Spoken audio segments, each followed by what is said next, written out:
musulmonlar g'alabaga yaqin edi. Men Allohning sheriman.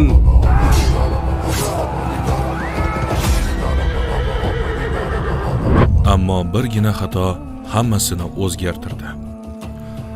Mujohidlar mushriklar tomonidan ham old, ham orqa tomondan o'rab olindi.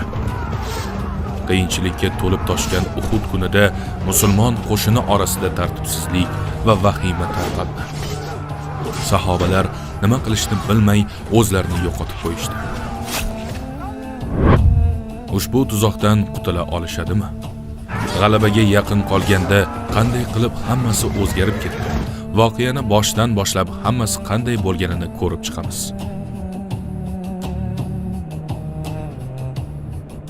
Ushbu videolar ishonchli islom manbalaridan olingan yuzlab ma'lumotlarga asoslandi. Barcha sun'iy intellekt vizual materiallari malakali islom olimlari bilan hamrohlikda tayyorlandi va islom ko'rsatmalariga muvofiqlashtirildi. Makka rahbarlari o'ldirilgach, Abu Sufyon Qurayshning yangi rahbari bo'ldi. Atrofdagilar uni qasos olishga undardi. Bir tomondan Badrdagi mag'lubiyat sabab qabilasining obro'siga putur yetgan. Ular buni unuta olishmadi. Hurmatlarini tiklashni xohlashardi. Hatto qo'llarida ishlagan qullari ham endi o'z hojalariga qarshi chiqishga jur'at etayotgandi. Quraysh bularga bardosh bera olmasdi. Jubayr ibn Mut'im, Saffon ibn Umayya va Ikrima ibn Abu Jahl kabi ularning ba'zi yetakchilari to'planib taklif berishdi. Muhammad rahbarlarimizni o'ldirib bizni xonavayron qildi. Endi qasos olmasak bo'lmaydi. Ha, savdo karvonlari markazini qaytarib olaylik. Topilgan foydani esa musulmonlarga qarshi ishlataylik. Rejaga hamma rozi bo'ldi. Mollarini sotib, ko'p pul to'plab, urushga tayyorgarlik uchun ishlatishdi. Hamma, ayniqsa Badr kunida yaqinlardan judo bo'lganlar yana bir jang qilish uchun borini tikishdi. Payg'ambar alayhissalomning amakisi Abbos Makka da bo'layotgan ishlar to'g'risida xabar berdi. 3000 kishilik qo'shin Madinaga qarab yurish qilmoqchi ekanining xabarini berdi. Buni eshitgach, Rasululloh sahobalarni to'plab, holat yuzasidan fikrlarini so'radilar.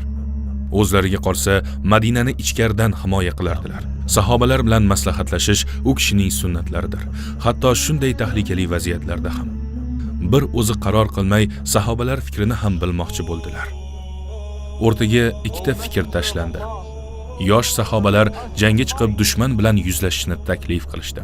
Xuddi Badrdagi kabi. Bu g'oyani Hamza ham ma'qulladi. Shuningdek, Badrda qatnasha olmaganlar ham imkoniyatni qo'ldan boy berishni istashmadi.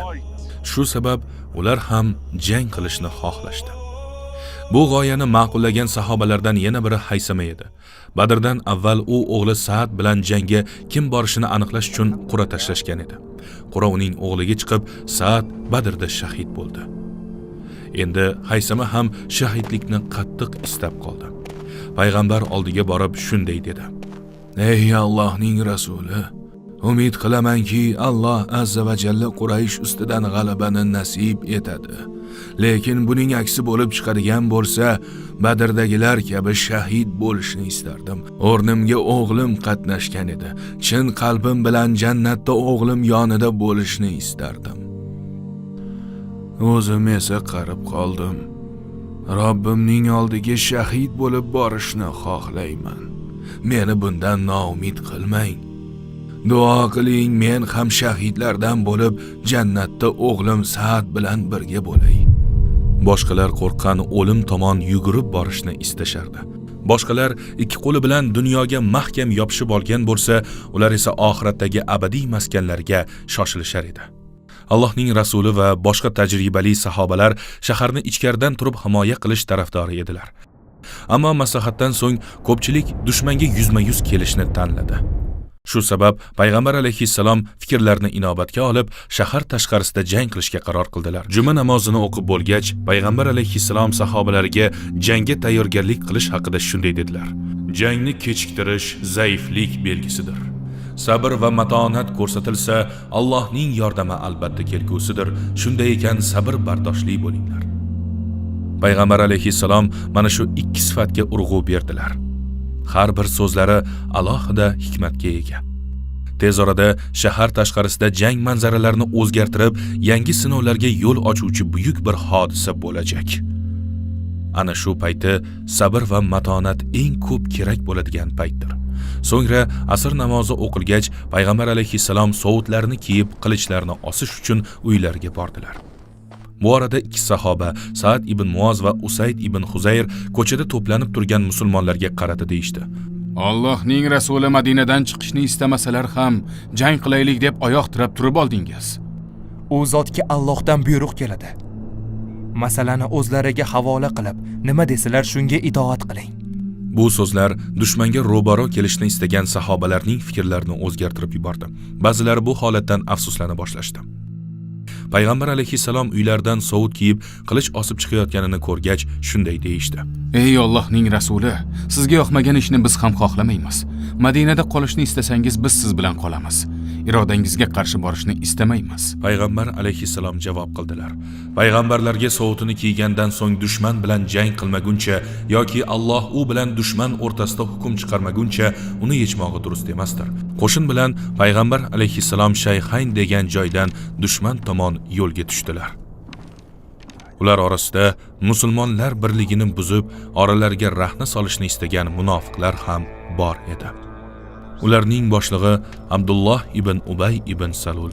U hasad tufayli payg'ambarimizga qarshi hiyla ishlatishdan to'xtamadi. Yana xayolida yomon rejalar paydo bo'ldi. Allohga va uning rasuliga iymon keltirdim desa ham qalbida zarracha iymoni yo'q edi. Avval boshida ikkilanib, qo'rqib yurgan bo'lsa-da, endi u mana shu darajaga yetgan edi. U o'rnidan turdi-da, odamlarga qarata shunday dedi: Muhammad tajribasiz bolalarning gapiga quloq solib, mening maslahatimni tark qildi. Ey odamlar, u gaplarimizga quloq solmas ekan, nega u uchun jang qilib, jonimizni xatarga qo'yishimiz kerak? Shunda uning qabilasidan 300 kishi hamda uning so'zini qo'llab-quvvatlagan boshqalar Madinaga qaytib ketishdi. Bu bilan musulmon qo'shini 700 kishi bo'lib qoldi. Quraysh lashkarining 4dan 1 qismi xolos. Alloh azza va jalla bir ma'noda iymonlilar va munofiqlarning orasini ajratish uchun musulmonlarni Uhud sinovi bilan sinayotgan edi. Buni payg'ambar alayhissalomga mana shu oyat bilan bayon qildi. Ikki jamoa to'qnashgan kuni sizga musibat Allohning izni bilan va mu'minlarni bilish uchun va munofiqlik qilayotganlarni bilish uchun yetdi. Payg'ambarimiz qo'shin ozaygani uchun ortga qaytmadilar. Qolgan sahobalar bilan yurishda davom etdilar. Ammo bir paytning o'zida ko'rgan tushlari sabab o'y surardilar. Bu qanday tush edi? Bu haqda sahobalarga aytdilar. Tushimda yerga qilich sanchdim va uning tig'i sinib ketdi. Bu Uhud kunida ba'zi musulmonlarning boshiga yetishi mumkin bo'lgan musibatdir. Keyin yana urgan edim, u o'z holiga qaytib mukammal bo'ldi. Bu esa Allohning g'alabasi va musulmonlarning birlashuvidan dalolatdir. Uhud vodiysiga tunda yetib bordilar. Payg'ambar alayhissalom hududni yaxshilab kuzatib, musulmonlar egallashi kerak bo'lgan eng yaxshi joyni tanladilar. Oltlarda 200 ta suvorisi bo'lgan, o'zlaridan 4 barobar katta qo'shin turardi. Shu sabab payg'ambar alayhissalom har bir holatni alohida reja qilishlari lozim edi. Aynayn tepaligiga 50 ta mohir kamonchini joyladilar. Agar dushman suvoriylari ana shu tomondan hujum qiladigan bo'lsa, musulmonlar osongina o'rtada qolib ketishlari mumkin edi. Shu sabab tepalik muhofazasi o'ta muhim edi. Kamonchilar joylaridan tushsalar, dushman ulardan ustun kelishi turgan gap. Rasululloh kamonchilarga aniq buyruq berdilar. Hattoki dushmanni yengayotganimizni ko'rsangiz ham, o'zim ruxsat qilmagunimcha yoki birortasini jo'natmagunimcha o'rningizni bo'shatmang. Dushman bizni mag'lub qilsa ham ularga yordam beraylik deb joyingizni tark etmang. Mana shu so'zlarni qayta-qayta takrorlagach, payg'ambar alayhissalom aytdilar: Hatto qushlar jasadimizni nimtalayotganini ko'rsangiz ham, oldingizga birortasini yubormagunimcha joyingizdan jila ko'rmang. Rasululloh qo'shinni Uhud tog'ini ortda qoldirgan holda joylashtirdilar. Sabab esa juda aniq. Dushman hujum qilsa ham ortlaridagi tog' boshpana bo'ladi. Musulmonlar hujum qilsa, dushman qochib ketishi uchun oson bo'ladi. Bu taktika ikkala tomondan ham iloji boricha kam qon to'kilishi uchun tuzilgan edi. Bir payti Rasululloh qilichlarini olib sahobalardan: "Qilichimni kim olgay?" deb so'radilar. Ko'pchilik qilichni olishni istadi.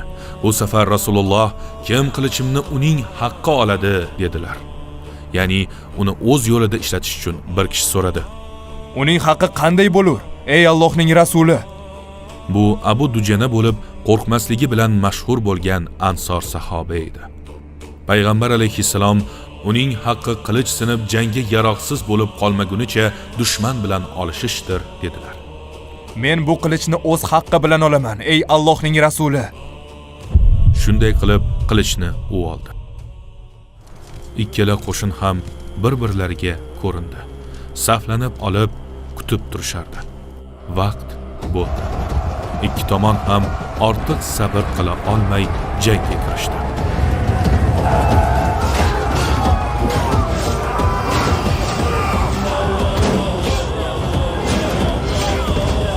Yashin tezligida qirg'in boshlandi. Alloh yo'lida jon berishga tayyor mujohidlar jang maydoniga tashlanishdi. Abu Dujana so'ziga sodiq qoldi. Men bu qilichni o'z haqqi bilan olaman.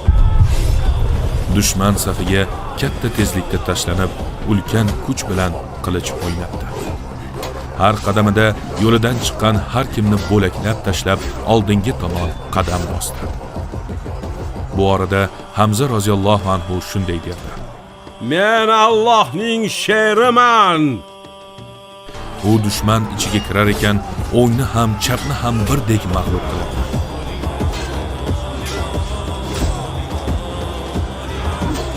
Bu payti Quraysh tomonda bo'lgan Xolid ibn Valid 200 ta suvoriy bilan Aynayn tepaligi ortida kutib turardi. Musulmonlarga kuchi yetmayotganini ko'rib, u ham jangga kirib, lashkarga yordam berishni istardi. Bir necha bor jangga kirishga urindi, ammo payg'ambarimiz joylashgan kamonchilar uning yo'lini to'sishardi. Xolid ibn Valid zarba berish uchun qulay vaziyatni diqqat bilan kutib turdi. Musulmon qo'shini aql bovar qilmas g'ayrat ko'rsatib, bor kuchlari bilan jang qilishardi.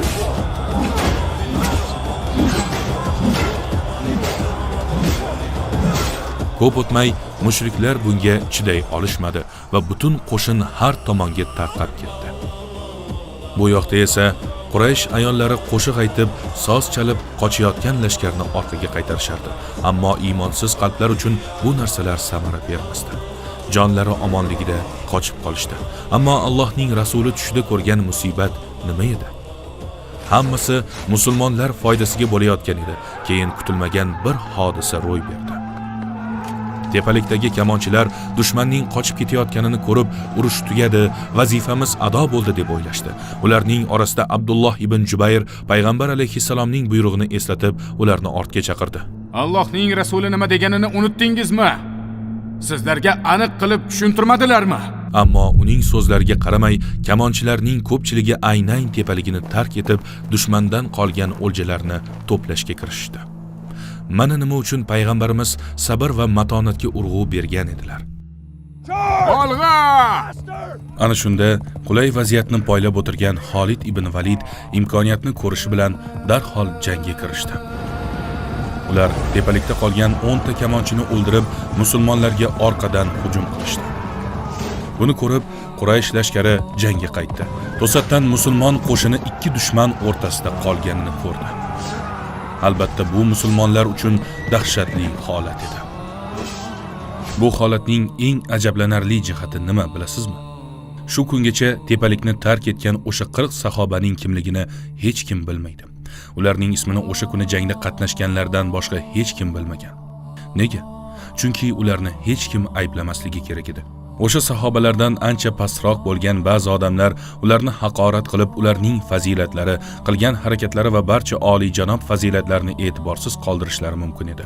Bundan tashqari, kimningdir xatosini fosh qilish yoki uni yoqtirmagan narsa bilan tilga olish, hatto bu rost bo'lsa ham g'iybatdir. Bu esa gunoh. Shu sabab tanigan sahobalar ularning ismlarini oshkor qilmadilar. Ular bu go'zal xulqni Rasululloh alayhissalomning o'zlaridan o'rganishgan edi. Uhud jangining ikkinchi bosqichi. Ana shu payti musulmonlar hayotdagi eng qiyin mashaqqat bilan sinovga uchradilar. Mujohidlar qamalda qolib, o'zlarini yo'qotib qo'yishdi. O'zlarini tutib tura olmay, jang maydoni bo'ylab tarqab ketishdi. shuncha vahima bilan 15 ta sahoba payg'ambar alayhissalomning yonida qoldi. Mana shu sahobalar joylaridan jilmay, qo'llaridan kelgancha dushmanga qarshi turishdi. Payg'ambar alayhissalomni dushmanning kamon o'qlari, nayzalari va qilichlaridan himoya qilish uchun o'zlarini qalqon qilishdi. Mana shunday tartibsizlik payti mushriklar tomonidan otilgan tosh payg'ambarimizning muborak yuzlariga tegib, pastki o'ng tomon tishlarini sindirdi. Tosh bo'rondan peshonalari jarohat olib, lablari yorildi. Shunda Abdulloh ibn Qamiya ismli kofir qilichi bilan payg'ambarimizning dubulg'asini sindirib tashladi. Qalqonning 2 metal halqasi yuzlariga kirib qoldi. Rasulullohning yuzlari qonga belandi. Qo'llari bilan qonni artib shunday dedilar: Allohga da'vat qilayotgan payg'ambarining yuzini qonga belagan qavm qanday qilib najotga erishishi mumkin? Boshqa tomondan Hamza roziyallohu anhu bor kuchlari bilan mushriklarga qarshi kurashar edilar. O'rnida mustahkam turib, dushmanga tik boqib, ularga qattiq zarba berardi. Jang boshlangan ondan boshlab bir kishi Hamzani kuzatardi. Jubayr ibn Mutimning quli Vahshiy uni o'ldirishning qulay fursatini poylab turardi. Jubayrning amakisi Badrda halok bo'ldi. Qasos olish uchun u Vahshiyni tanlab olib shunday dedi: Qo'shinga qo'shil. Amakim Tuayma ibn Adiyning o'limi uchun Muhammadning amakisi Hamzani o'ldirsang, seni ozod qilaman. Hamzadan qasos olishni xohlaydiganlardan yana biri Abu Sufyonning ayoli Hind binti Utba. Otasi, amakisi va akasi Badrda halok bo'lishgan edi. Hamzaga qarshi qattiq dushmanchiligidan uning jigarini yeyishga qasam ichdi. U Vahshiyga mukofot qilib taqinchog'ini va'da qildi. Mana shu qasos o'tini o'chirmoq uchun Vahshiy jang maydoniga Hamzani qatl qilish uchun yuborildi.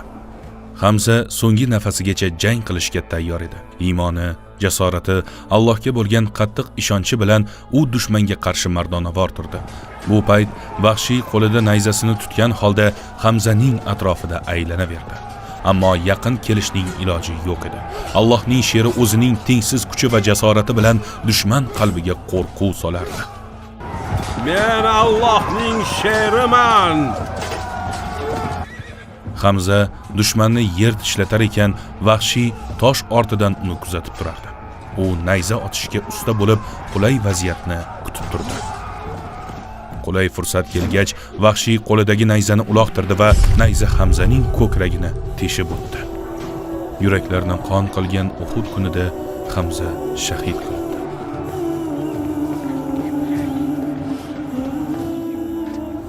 Vahshiy bu bilan to'xtamadi. Abu Sufyonning xotini Hindni hayron qoldirish uchun uning qornini yorib, jigarini chiqarib Hindning oldiga olib bordi. Qasosga bo'lgan ishtiyoqi tufayli Hind Hamzaning jigaridan bir tishladi-da chaynadi. Ammo bu ham undagi qasos o'tini o'chirmadi. U Hamza roziyallohu anhuning jasadi oldiga borib, dahshatli ravishda o'zi uchun taqinchoq yasash uchun uning burni va quloqlarini kesib oldi. Hamza roziyallohu anhuning o'limidan dahshatga tushgan sahobalar yana bir mudhish xabarni eshitishdi. Muhammadni o'ldirdim. Muhammadni o'ldirdim. Muhammadni o'ldirdim. Muhammadni o'ldirdim. Sahobalar buni eshitgach nima qilishni bilmay qolishdi. Ba'zilar Madinaga qaytishni o'ylashdi. Allohning habibi shahid bo'ldimi? Mana shu holatda bir kishining hayqirig'i eshitildi. Nima qilib o'tiribsiz? Bu Anas ibn Nadir edi. Nima qilamiz? Rasululloh o'libdilar. Payg'ambar o'ldirilgan bo'lsa ham, uning Robbisi tirikdir. Payg'ambar o'ladigan bo'lsa, hayotingizni butunlay o'zgartirasizlarmi? Biz ham jang qilaylik va u kabi shahid bo'laylik. Hech qanday ikkilanishsiz uning o'zi dushman ichiga otildi.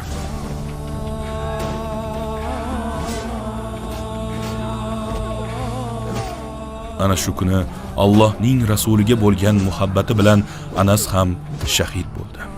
Uning tanasi bo'laklarga ajratildi. Jangdan keyin singlisi uni barmoqlaridan tanib qoladi. Anasning so'zlaridan keyin sahobalar o'zlarini qo'lga olishdi. Allohning rasuli rostdan shahid bo'ldimi, yo'qmi bilmoqchi bo'lishdi. Uni hamma yoqdan qidirishdi. O'zi nima bo'lgandi? Payg'ambar alayhissalom qayerda edi? U payti Rasululloh mushriklar qazigan o'raga yiqilgan edilar. Jarohatlari sabab tirmashib chiqishga kuchlari yo'q edi. Nihoyat sahobalar u zotni topib o'radan chiqarib olishdi. Unda Ibn Qomiya Muhammadni o'ldirdim deb kimni aytgan edi? Mus'ab ibn Umayr payg'ambar alayhissalomga juda o'xshardi. Jang boshlanishidan avval u Rasulullohning yopinchig'ini kiyib olib, musulmonlar bayrog'ini ko'tarib yurgan edi.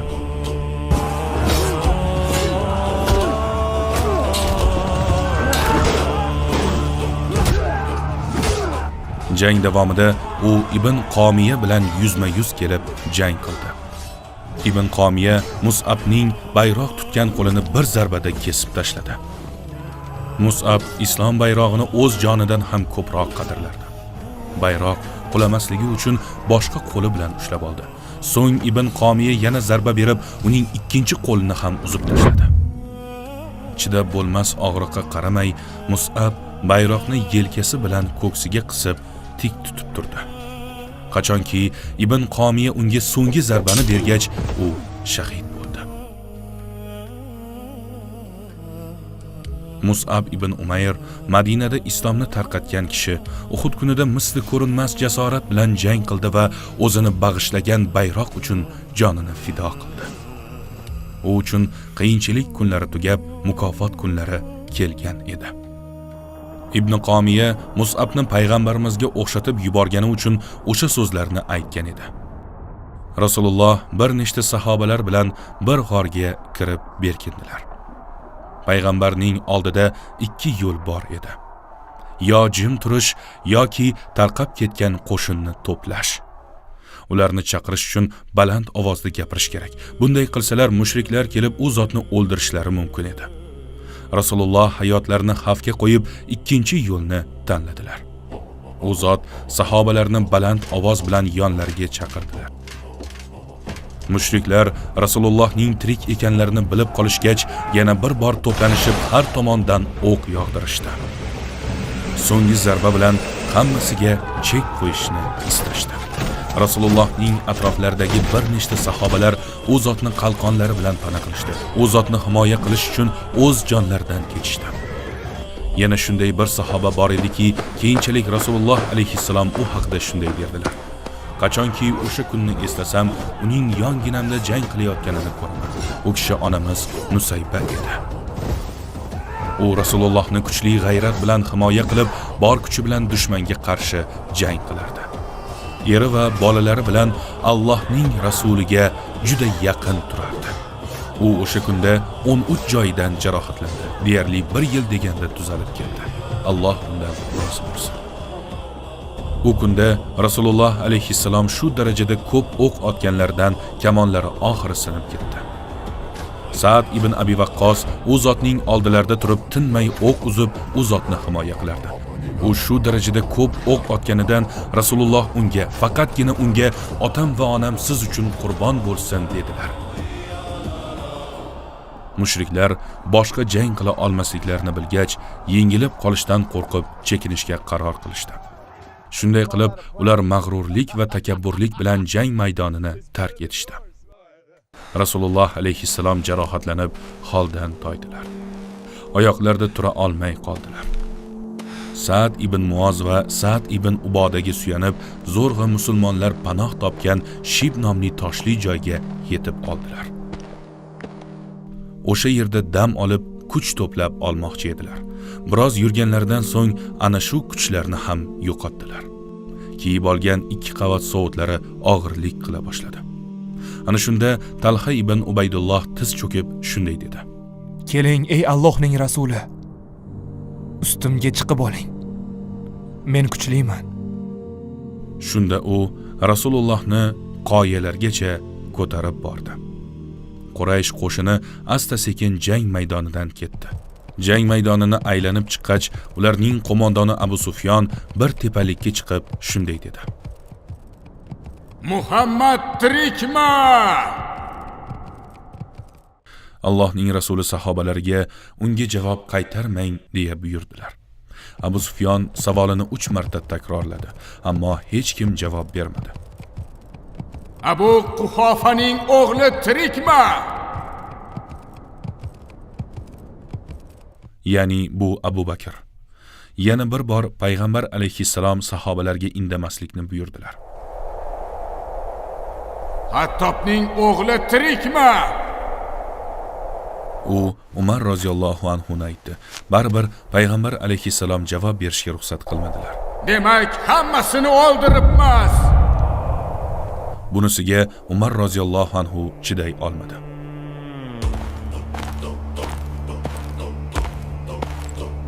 Yolg'on gapirding ey Allohning dushmani. Allohga qasam, bu gaping yolg'on. Hammalari tirik. Ular shu yerda. Abu Sufyon Umarning so'zini eshitib, ularni o'ldira olmaganini tushundi. Demak, uchovingiz ham tirikmisiz? Ha! Bu Badr uchun olingan qasos. Badrda siz yutdingiz, bugun esa Uhudda biz yutdik. Urush degani shu, ba'zida siz yutasiz, ba'zida esa biz. Bugun Badr uchun qasos olindi.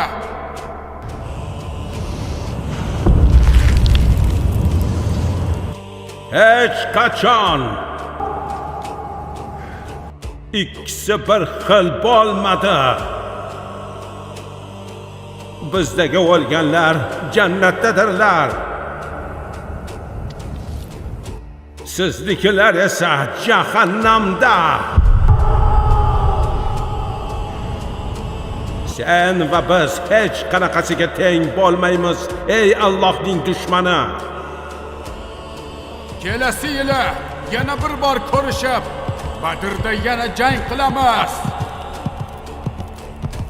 Allohning rasuli rozi bo'ldi. Alloh xohlasa, o'sha joyda albatta uchrashamiz. So'ng Abu Sufyon jang maydonini tark etdi. Jang nihoyat tugadi.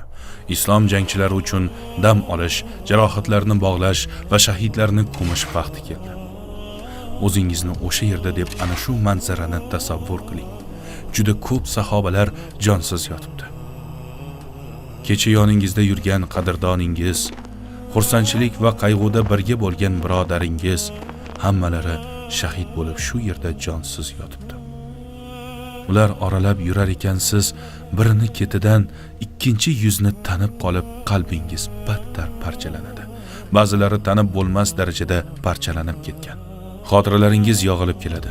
So'z bilan ifodalab bo'lmas og'riqni his qilasiz.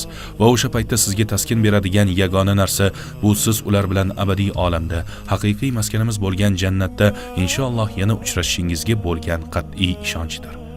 Qayg'u va og'riqlardan uzoq bo'lgan joy, u yerda yaqinlarimizdan ajralmaymiz. Oxiratga bo'lgan iymonsiz o'sha paytdagi og'riq hissi chidab bo'lmas darajada bo'lar edi. Allohning rasuli shahidlar ichida Hamzaga nima bo'lganini bilmoqchi bo'ldilar.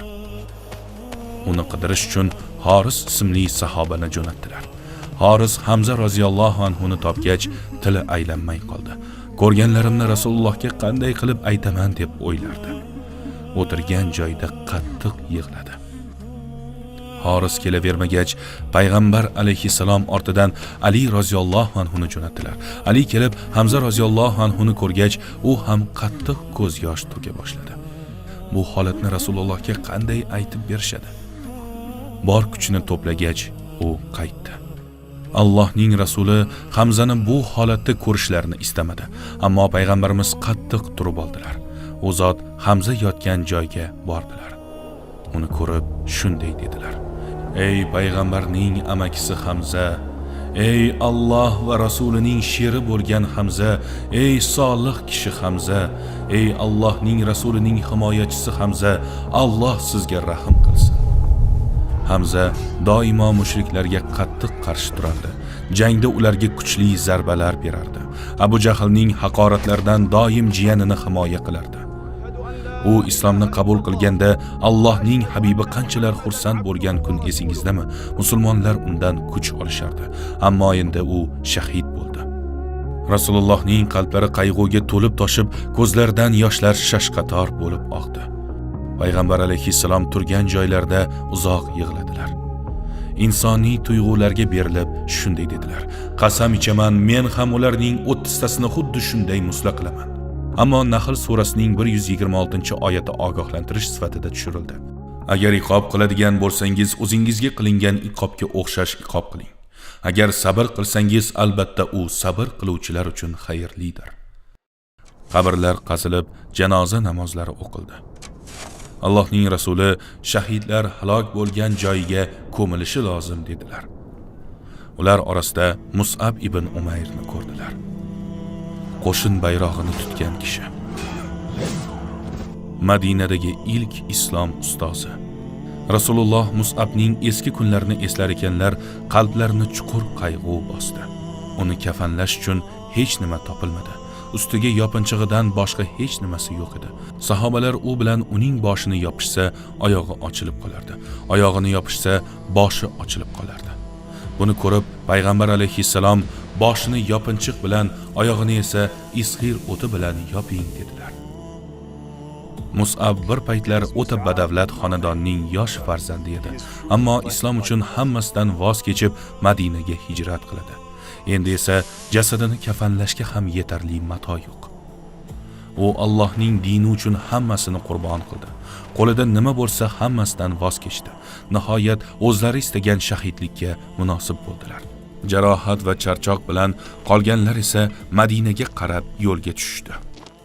Payg'ambar alayhissalom bir safar haqiqiy mujohid o'z nafsini yenga olgan kishidir deganlar. Endi ular oldida yanada buyukroq jang turibdi. Tez orada sahobalarning iymoni va sadoqati yana bir bor imtihon qilinadi. Bu orada Madinada boshqa muammo vujudga keldi. Banu Nadir yahudlari shahardagi tinchlikka rahna solardi. Musulmonlarga qarshi sirli rejalar tuzishardi. Ularning so'nggi qilmishlari hammasidan oshib tushdi. Bu ish nima edi? Allohning rasuli unga qanday munosabat qildilar? Alloh bizga fathni bermaguncha mushriklar endi bizga bunday zarar yetkaza olmaydilar. Rasululloh alayhissalomning bu so'zlari Uhuddan qattiq qayg'uga tushganlar qalbiga yumshoq mayinlik olib kirdi. Uhuddagi mag'lubiyat ko'p muslimalarni beva qoldirdi. Onalar o'g'illaridan, bolalar esa otalaridan judo bo'lishdi. Dardlarni yengillashtirish, qalblarga xotirjamlik va ruhlariga taskin berish uchun payg'ambarimiz alayhissalomning huzurlariga kelishardi. Hammalari turlicha yo'qotishdan aziyat chekardilar. Ba'zilar otasidan, ba'zilar turmush o'rtog'idan va ba'zilar o'z o'g'lidan judo bo'ldi. Shunday bo'lsa-da, ulardan faqat bir xil gap chiqardi. Otam va onam siz uchun qurbon bo'lishsin, ey Allohning rasuli. Rasululloh alayhissalomning qalblari hamon qiynalardi.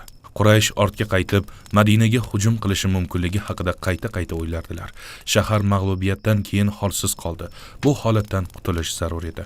Musulmonlar kuch-qudratlari hali tirik ekanini ko'rsatishlari lozim edi. Uhuddan qaytib kelgan kunlarning ertasiga Rasululloh bomdod namoziga imom bo'lib, Bilal roziyallohu anhu ni chaqirdilar. Unga shunday deyishni buyurdilar: Allohning rasuli sizlarga dushman ortidan borishni buyurdilar. Kecha biz bilan Uhudda jang qilmagan insonlar biz bilan bormasinlar. Faqatgina jangda qatnashganlar biz bilan borsinlar. Sahobalarning deyarli hammalari jangda qatnashgandi. Ammo sahobalar ham, payg'ambar alayhissalom ham jarohatlangan va holdan toygan edilar. Uhuddan qaytganlarga hali ko'p bo'lmagan edi. Shunday bo'lsa-da, Allohning rasuli ularni chaqirganda birortasi ham ikkilanmadi. Sahobalar ichida ikki aka-uka qattiq jarohatlangan edi. Ammo kurashga bo'lgan muhabbatlari og'riqni unutib yo'lga chiqishga ko'mak berdi. Bittasi charchab qolsa, boshqasi uni ko'tarib olardi. Shunday qilib, yo'llarda davom etdilar. O'ta qattiq jarohatlangan sahoba Usayd ibn Huzayr edi. 7 joydagi jarohat qattiq azob berardi. U aslida dam olib davolanishi lozim edi, ammo Rasulullohning buyrug'ini eshitgach, muolajalarni yig'ishtirib qo'shinga qo'shildi. Rasululloh masjidga kirib 2 rakat namoz o'qidilar. So'ng soatlarni kiyib, boshlariga dubulg'a kiydilar. Faqat ko'zlari ko'rinib turardi. Shu holatda ham qo'shinni qo'lga oldilar. Allohning rasuli dushmanni kuzatish uchun 3 kishini yubordilar. Ulardan biri charchab ketib ortda qoldi. Qolgan ikkitasi esa Qurayshni topdi.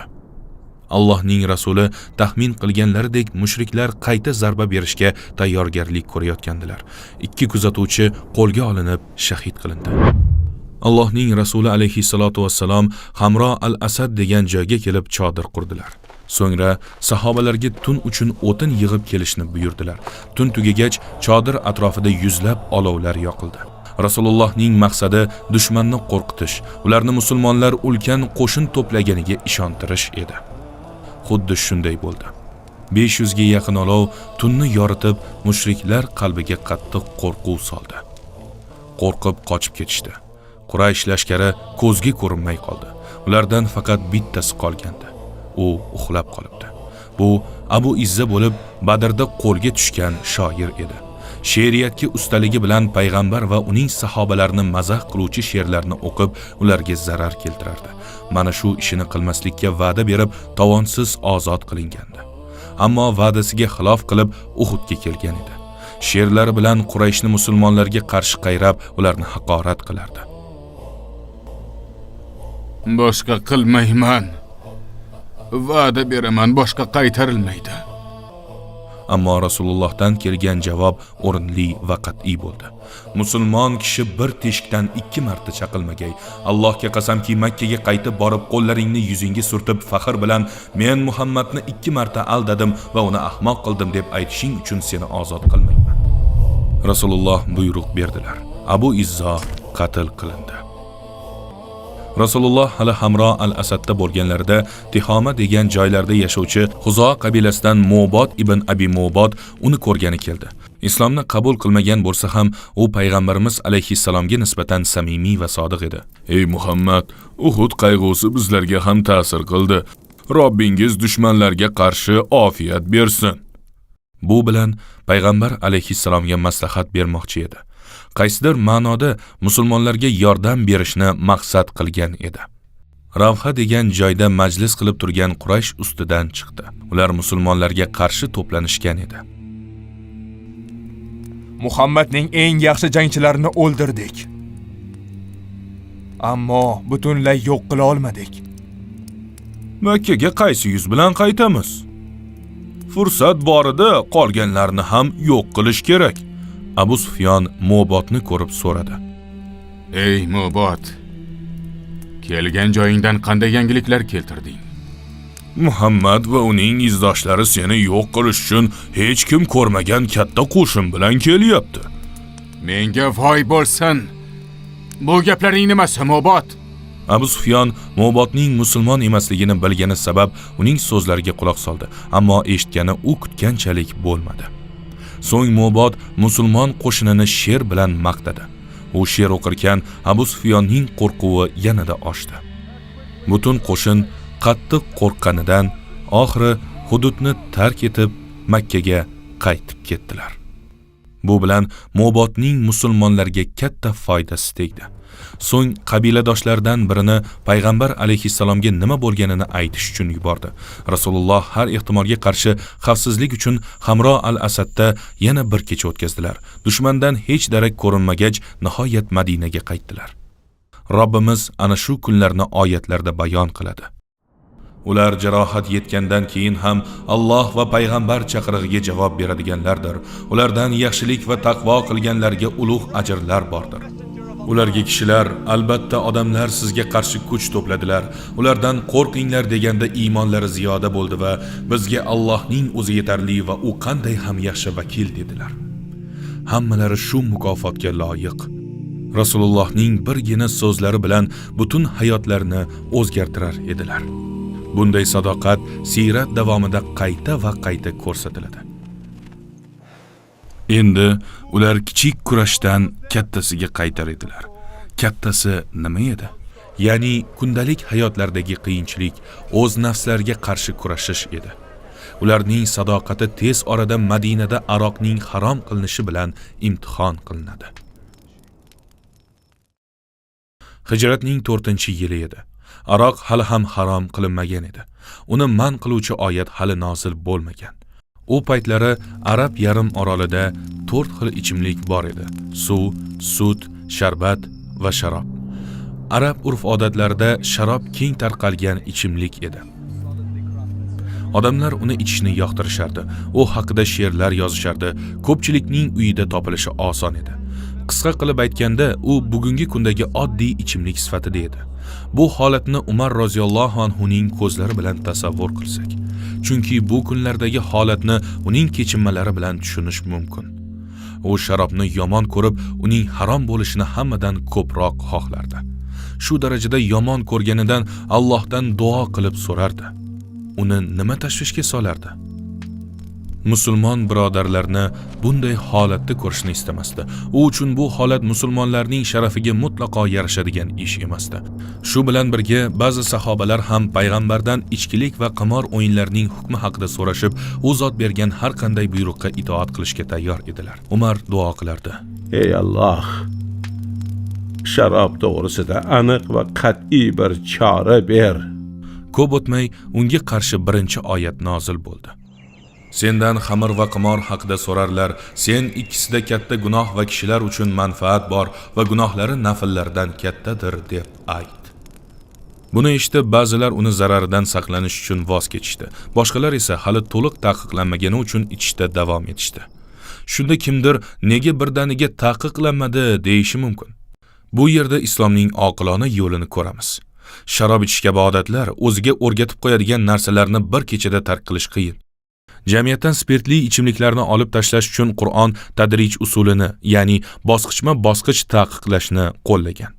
Robbimiz uning butunlay taqiqlanishi uchun badanlarni tayyorlayotgan edi. Bu jarayon davomida musulmonlar yo butkul undan voz kechishdi yoki ichishni kamaytirishdi. Shuning o'zi yetarlicha o'zgarish edi.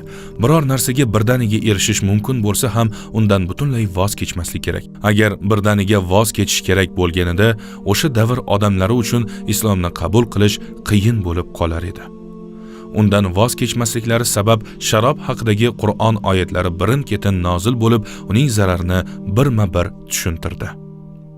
Nihoyat 3-bosqichda u haqida aniq taqiq oyatlari tushdi.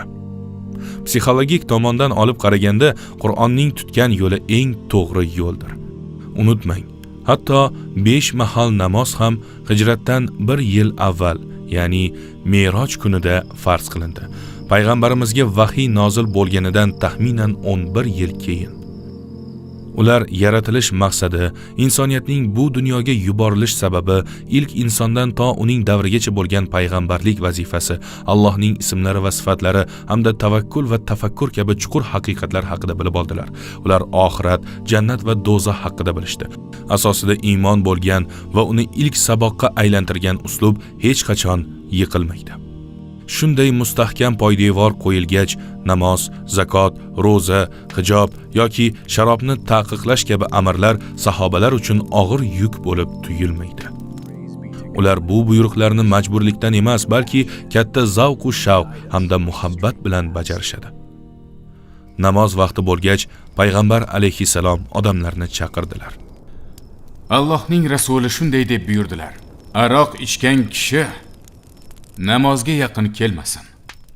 Bir musulmon o'sha kuni mast holda namozga keldi. Umar roziyallohu anhu yana bir bor qattiq xafa bo'ldilar. Qo'llarini ko'tarib duo qilishdan boshqa hech qanday choralari yo'q edi. Ey Alloh, sharob haqida aniq va qat'iy qoida bergin. Nihoyat quyidagi oyatda uzoq kutilgan buyruq keldi. Ey iymon keltirganlar, albatta xamir, qimor, butlar va fol ochadigan cho'plar iflosdir, shaytonning ishidir. Bas undan chetda bo'ling, shoyatki najot topsangiz. Albatta shayton xamir va qimor tufayli oralaringizga adovat va yomon ko'rishlikni solishni hamda sizlarni Allohning zikridan va namozdan to'sishni xohlaydi. Endi to'xtarsizlar. Bu sharobning harom qilinishining 4-so'nggi bosqichi edi. Endi nima bo'ladi? payg'ambar alayhissalomning buyruqlari bilan bir jarchi ko'chalar bo'ylab baqirdi. Ey odamlar, quloq soling! Sharob endi harom qilindi. U yerda turgan Anas ibn Malik shunday derdi. Musulmonlar buyruqni eshitgach, darhol uylardagi sharobni olib chiqib to'kib tashlashdi. Sharob idishlarini yerga urib, parchalab tashlashdi. Madina ko'chalaridan sharob daryo bo'lib oqdi. Ana shu kundan boshlab musulmonlar o'zlarida bor bo'lgan sharobning bir tomchisini ham qoldirishmadi. Ba'zida chin qalb bilan aytishning o'zi kifoyadir. Voz kechdim Robbim, gunohi qanchalar bo'lsa ham uni ichishimni istamasang, men uni tark etaman. Bu jasad senga tegishli, u menga bergan omonatingdir. Men unga vaqtincha egalik qilaman xolos. Rozi qilishim lozim bo'lgan yagona zot sen ekansan. Na o'z nafsimni va na atrofimdagi odamlarni rozi qilishni istamayman. Ular Robbilarining roziligi uchun undan voz kechishdi. Chunki oxirida Alloh uchun bir narsadan voz kechganlar g'oliblardir. Qur'on va Allohning rasulining buyrug'i qanday ta'sir qilganini ko'rdingizmi? Bugun oddiy odatdan voz kechish uchun odamlar har xil joylarga borib davolansa ham ish bermaydi. Bir kishining so'zlari qanchalar kuchli bo'lishi mumkin, nahotki jamiyatda tomir otgan narsani olib tashlay olsa. Uning ortida ilohiy kuch turganining ishorasi bo'lishi mumkinmi? Esingizda bo'lsa, sharobni 4 asosiy ichimliklardan biri degan edik. Bunday odatga aylangan narsani yo'q qilish deyarli ilojsiz edi. Unga vahiy qilingan ilohiy qonunlar orqali bir kishi johillik zulmatida g'arq bo'lgan jamiyatni o'zgartirdi va ularni yorug'likka olib chiqdi. Bu mislsiz muvaffaqiyat haqida buyuk islom olimi Badiuzzamon Said Nursiy shunday degandi: 100 ta faylasuf borib 100 yil davomida ish olib borsinlar. U zot bir yilda amalga oshirgan narsani amalga oshira olisharmikan? Islomning shiorlari, ya'ni islom ramzlari, uning qonun qoidalari Alloh va uning rasuli alayhissalatu vassalomning amrlari va taqiqlari orqali birma-bir o'rnatilardi. Shu bilan birga Rasululloh Uhud voqealaridan keyin ham ehtiyotkor bo'lib, Madina xavfsizligini ta'minlash uchun barcha choralarni ko'rdilar. Musulmon jamoasi kundan kunga oshib borsa-da, shahar ichida bir necha yahudi qabilalar bor edi. Ulardan biri Harun alayhissalom avlodlaridan bo'lgan boy va qudratli Banu Nadir qabilasi edi. Ular Makka ga boradigan yo'l bo'ylab Madinadan 2 soatlik masofada joylashgan mustahkam qal'alarda yashashgan. Rasululloh bilan shartnomalari bor edi. Musulmonlarga qarshi chiqmaslik va dushmanlarga yordam bermaslik. Bunga qaramay, ular Quraysh va Madina munofiqlari bilan til biriktirishdilar. Ayniqsa Uhud jangidan so'ng ular mushriklar va munofiqlar bilan aloqalarni yanada mustahkamladi. Shu va boshqa ko'plab masalalar tufayli payg'ambar alayhissalom ularga e'tiborli edi. Banu Nadirning qanchalar vafodor ekanligini tekshirish uchun Rasululloh ba'zi sahobalari bilan yo'lga chiqdilar.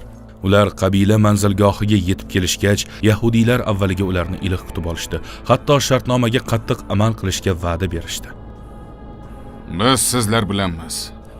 O'rtamizdagi kelishuvga munosib ish ko'ramiz. Ammo o'zlari holi qolishsa bir nimalarni pichirlashardi. Uni o'ldirish uchun boshqa qulay fursat bo'lmaydi. U o'tirgan uy tomiga chiqaylikda, ustiga tosh tashlab undan butunlay qutulaylik. Ana shunda rahbarlardan biri Sallam ibn Mushkam so'zladi. Allohga qasam, shunday qilmoqchi bo'lsangiz, unga vahiy bilan ayon bo'ladi. Undan tashqari o'rtamizdagi shartnoma ham buziladi. Xudo haqqi gapimga ishoning, bo'lmasa bu ishning oxiri yahudiylar va islom o'rtasining buzilishi hamda islomning qiyomatgacha gullab yashnashiga sabab bo'ladi. Shu gapni aytar ekan, ana shu qotillik rejasi Rasulullohga Jabroil tomonidan oshkor qilindi. Payg'ambar alayhissalom indamay turdilar-da, xuddi bir nima kerak bo'lgandek uyning chetidan nariroqqa bordilar. So'ng to'g'ri Madinaga qarab ketdilar. Birga kelgan sahobalar qaytib qolar deb ancha kutishdi. U zot qaytmasligini bilgach, ular ham turib Madinaga yo'l oldilar. Bu vahshiy reja bilan Banu Nadir yana bir bor so'zlariga sodiq emasligini ko'rsatishdi. Yana yetmagandek, ularning munofiqlar va mushriklar bilan sirli til biriktirishlariga ham chidab bo'lmasdi. Shunda Rasululloh Muhammad ibn Maslamani chaqirib, unga Banu Nadir qabilasiga borib, Madinadan chiqib ketish uchun 10 kunlik vaqtlari borligini aytishni buyurdilar.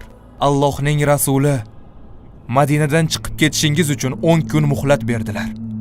Banu Nadir buyruqni eshitgach, ayblarni berkita olishmadi. Rozi bo'lib, tayyorgarlik qila boshlashdi.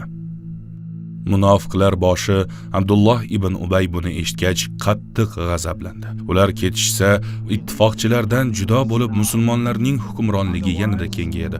U tezda hiyla nayrang bilan reja tuzib, vaqtni bekor ketkazmay yahudiylarga xabar yubordi. Uyingizni ham, molingizni ham tark etmang. Sizlar uchun yordamga arab qabilalaridan 2000 kishini yuboraman. Ular so'nggi nafasigacha siz bilan jang qiladi. Banu Qurayza yahudlari ham yordamga kelishadi. Munofiqlar rahbari bu xabarni sirli ravishda jo'natdi. Banu Nadir xabarni olgach, shaharni tark etish fikrlaridan qaytishdi. Ular payg'ambar alayhissalomga xabar jo'natishdi. Hech qayoqqa ketmaymiz. Bilganingni qil. Bu javobdan so'ng qilinadigan ish aniq bo'ldi. Qal'a qamal qilinadi.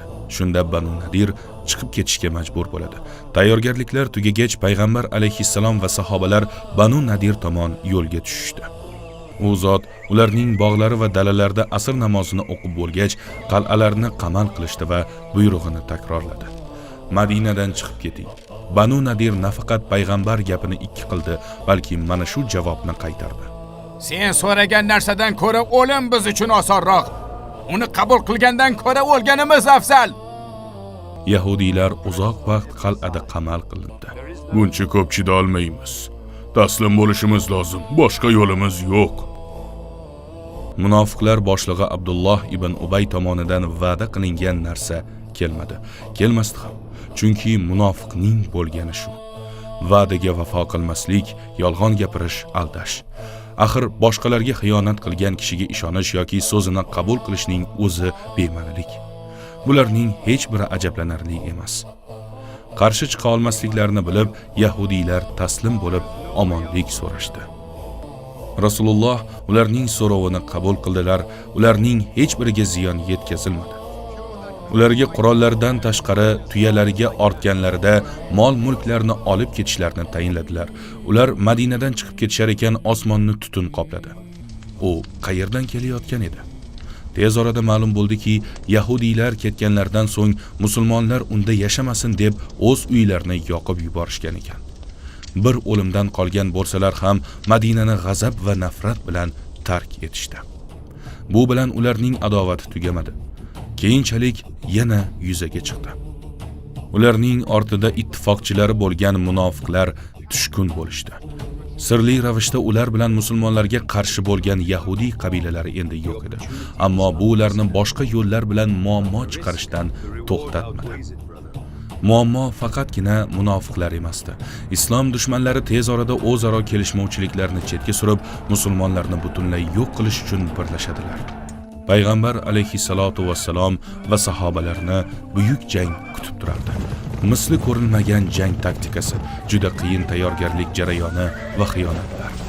Bu safar kim yutdi? Mushriklar nihoyat maqsadga yetadimi? Keyingi qismda bilib olamiz inshaalloh. Bizdan uzoqlashmang.